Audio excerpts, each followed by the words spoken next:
Sacred and Profane features three major installations exploring themes of freedom, belief, and the political power of the imagination by three of the world's most innovative and engaging artists.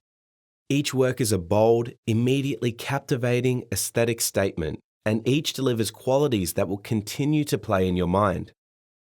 United under the title Sacred and Profane, which is drawn from the title of Nalini Malani's The Sacred and Profane, the works here engage with, challenge, and break away from tradition and conventions.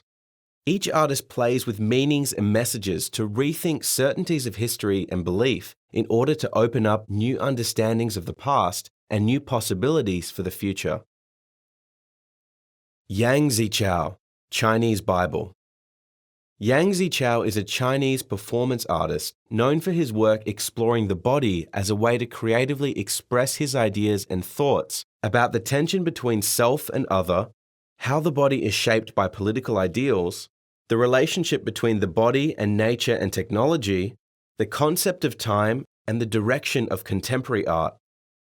Mentored and taught by prominent Chinese artist Ai Weiwei, Zhichao's past artworks have included being branded with his ID number, planting grass on his back, and surgically implanting foreign objects in his leg and stomach.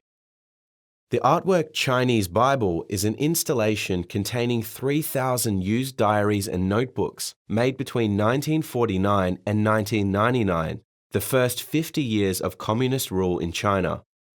Zhichao began collecting these diaries in 2003, mainly from second-hand markets.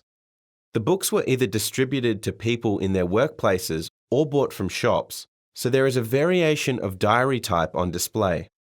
Many diaries were heavily regulated in order to ensure the maintenance of ideology of the government remained unchallenged, a fact that renders some of the diary entries and their general tone remarkably similar.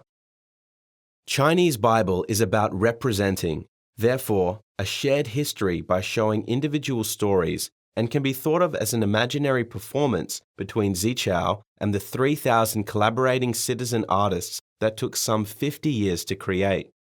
In this way, it provides an alternative path to that of history books.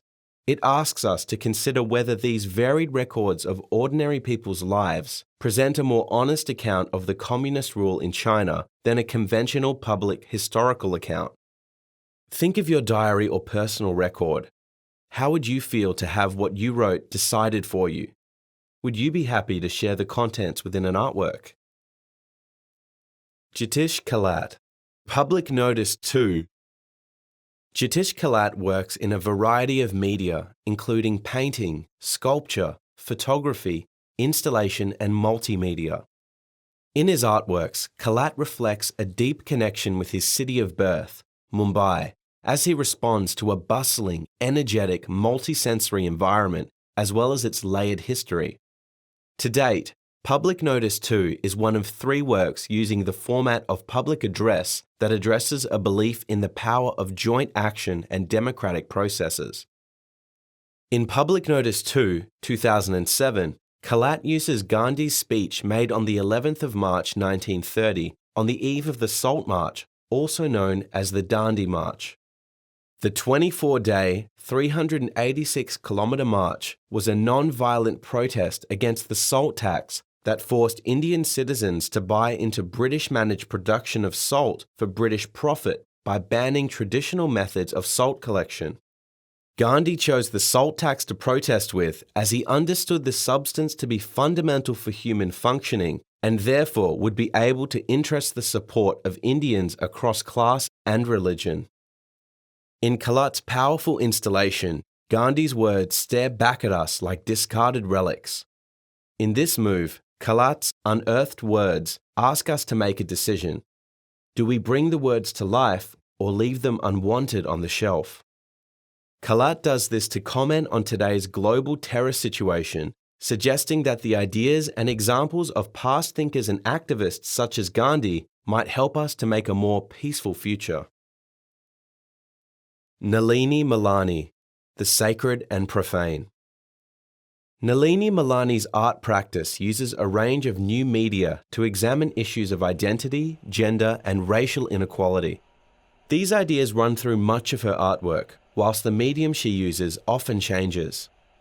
Malani became a refugee when she was a 1-year-old, when her family crossed from Karachi, now Pakistan, to Calcutta in 1947. Malani has suggested that this has informed her stance that resists being bound to one local or natural culture. She draws upon literary tradition, mythology, and personal history to create her visual characters that are always multivalent and in a state of flux. Trained as a painter at the Bombay's JJ School of Art, Nalini Malani worked primarily in the medium until the early 1990s. She was drawn to the potential of installation practice, and her work has developed from drawing in artist books, making the pages larger, that later became paintings or watercolors, which evolved into her shadow works. The sacred and the profane brings together painting and light, where Malani uses continually rotating mylar cylinders to create an ever-changing shadow form on the walls. Generated from her mixed media practice, there is an overwhelming sense of hybridity, where multiple objects are viewed at one time.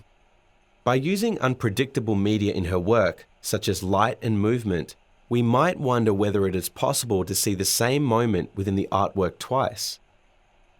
The images on the mylar cylinders are stories retold from the Hindu holy book Bhagavata Purana, which include erotic tales about demons, gods, and their consorts. She included these in the work as a reaction to the right-wing party in India in the 1990s, which was trying, with force, to cleanse Hinduism by removing its erotic aspects.